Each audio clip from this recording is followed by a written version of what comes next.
आखिर अब बांग्लादेश का इलाज क्या है, बात यह हो रही है, आपको बताऊंगा। लेकिन उससे पहले जरा देखिए बॉर्डर की स्थिति क्या है। बॉर्डर पर सिक्योरिटी बढ़ा दी गई है क्योंकि घुसपैठ करके लोग भारत में ना आने पाए अवैध तरीके से, इसलिए बाकायदा बीएसएफ की तैनाती है। सीमा सुरक्षा बल चप्पे चप्पे पर नजर रखे हुए, कोई भी कटीले तार पार करके किसी भी तरह से अंदर ना घुसने पाए। अब आपको बताता हूं कि आखिर बांग्लादेश का इलाज कैसे किया जा सकता है।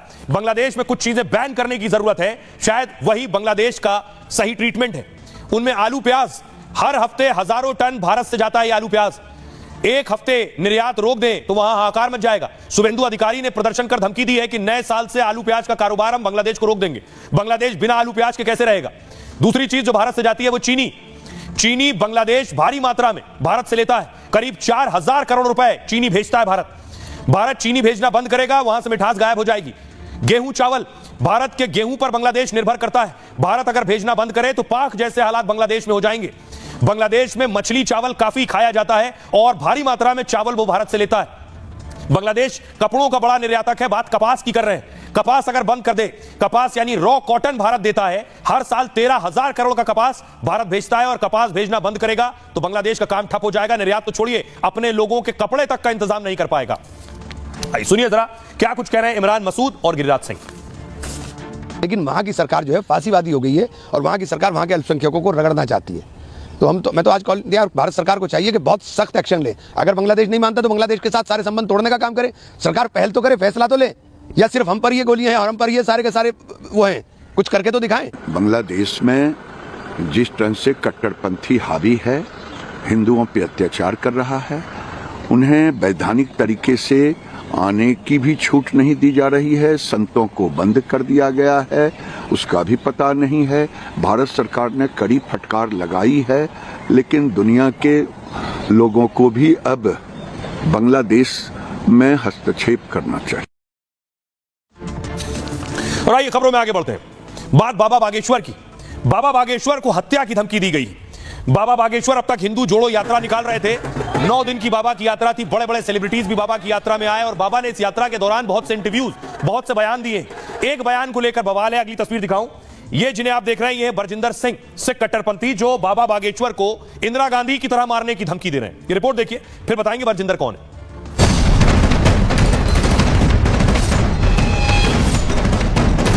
हिंदुओं को एकजुट करने वाले बागेश्वर कट्टरपंथियों के निशाने पर आ गए। हिंदुओं की बात करने वाले बाबा बागेश्वर को जान से मारने की धमकी मिली है। कट्टरपंथी ने चुनौती देते हुए कहा है कि बाबा बागेश्वर का काउंटडाउन शुरू हो गया है। इंदिरा को गोलियों से भून दिया था, बागेश्वर को भी जान से मार देंगे। अब भाई आपको बताऊं धमकी देने वाला कौन है बाबा को, जो धमकी दे रहा है। धमकी देने वाला यह शख्स है, बागेश्वर को सिख कट्टरपंथी बरजिंदर परवाना ने धमकी दी। परवाना ने कहा बाबा बागेश्वर धाम के साधु ने कहा वो जो हरमंदिर है वह पूजा अभिषेक करेंगे वहां और मंदिर बनाएंगे। मैं कहता हूं आओ, लेकिन एक बात हमेशा याद रखना, हमने इंदिरा गांधी को नहीं छोड़ा, उसे अंदर पैर नहीं रखने दिया। लाखों की फौज आई, उसे हमने गोलियों से भून दिया। बेअंत सिंह को चंडीगढ़ में बम से उड़ा दिया। बागेश्वर वाला बाबा नोट कर ले, आज से उसकी उल्टी गिनती शुरू हो गई। तुमसे भी टकराएंगे और चाहे जैसे मर्जी हो तुम्हें मार देंगे। हरमंदिर साहिब तो दूर, बागेश्वर वाला बाबा अमृतसर आकर दिखाए। मुरादाबाद में दरअसल एक कार्यक्रम हो रहा था, बागेश्वर ने बयान दिया। बाबा बागेश्वर ने कहा हरिहर मंदिर में रुद्राभिषेक होना चाहिए। अयोध्या में राम जी बैठ गए, काशी में नंदी महाराज निकले, यही मुहूर्त है, हरिहर मंदिर में रुद्राभिषेक शुरू होना चाहिए। दावा यह है कि बाबा बागेश्वर ने हरिहर मंदिर पर बयान दिया था। संभल की जामा मस्जिद में हरिहर मंदिर का दावा हुआ, लेकिन यह हरमंदिर साहिब समझे। यह मंदिर भगवान विष्णु के आखिरी अवतार कल्कि का बताया गया और इसे लेकर ही हिंदू और मुस्लिम पक्षों के बीच बवाल हुआ। लेकिन बाबा बागेश्वर को धमकी सिख कट्टरपंथी की तरफ से दी गई है। आइए अब आपको सुनवाता हूं, सुनिए जरा बाबा बागेश्वर का बयान और बाबा बागेश्वर को जान से मारने वाली धमकी देने वाला शख्स। वह जो हर मंदिर है वहाँ हम अपनी पूजा करेंगे, अभिषेक करेंगे और मंदिर बनाएंगे, मंदिर बनाएंगे। मैं कहता हूँ आओ, लेकिन एक बात याद रखना, हमने इंदिरा गांधी को नहीं छोड़ा, उसे अंदर पैर रखने नहीं दिया। यहाँ लाखों की फौज आई, उसे हमने गोलियों से भून दिया। बेअंत को चंडीगढ़ में बम से उड़ाया।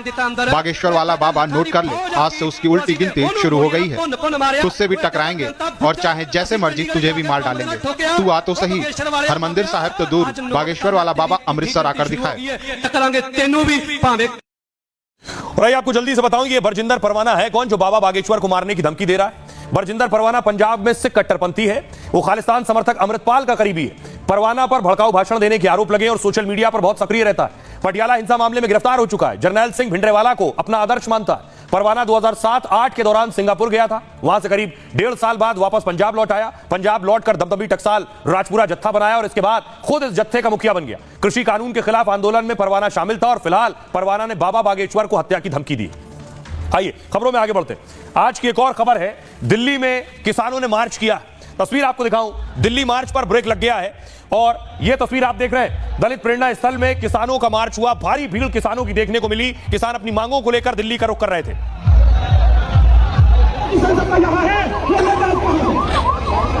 दूसरी तस्वीर देखिए, दिल्ली यूपी बॉर्डर के हाल क्या थे।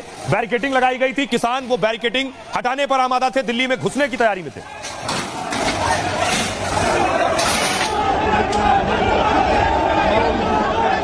और ये तस्वीर आप देखिए, उसके बाद दिल्ली में हाल क्या था जाम का।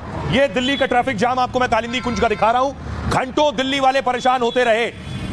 आइए आपको बताऊं किसानों की आखिर क्या मांग है, किसान क्या मांग लेकर दिल्ली में घुसना चाह रहे थे। किसानों का दिल्ली मार्च फिलहाल टल गया है और अब 1 हफ्ते तक किसान दिल्ली कूच नहीं करेंगे। नोएडा अथॉरिटी से बातचीत के बाद यह फैसला लिया गया है। बातचीत में ग्रेटर नोएडा और यमुना अथॉरिटी भी शामिल थी। किसानों ने अपनी मांगों पर विचार के लिए आंदोलन टाल दिया। इस दौरान दलित प्रेरणा स्थल पर आंदोलन जारी रहेगा। क्या किसानों की मांग है? जमीन अधिग्रहण के बदले 10% प्लॉट मिले, जमीन के दाम का 4 गुना मुआवजा दिया जाए, अधिग्रहण वाले इलाके में सर्किल रेट बढ़ाया जाए, किसानों का पुनर्वास हो, बच्चों को रोजगार दिया जाए। यह किसानों की मांग है जिसके लिए बातचीत चल रही है और 7 दिन के लिए इस आंदोलन को टाला है।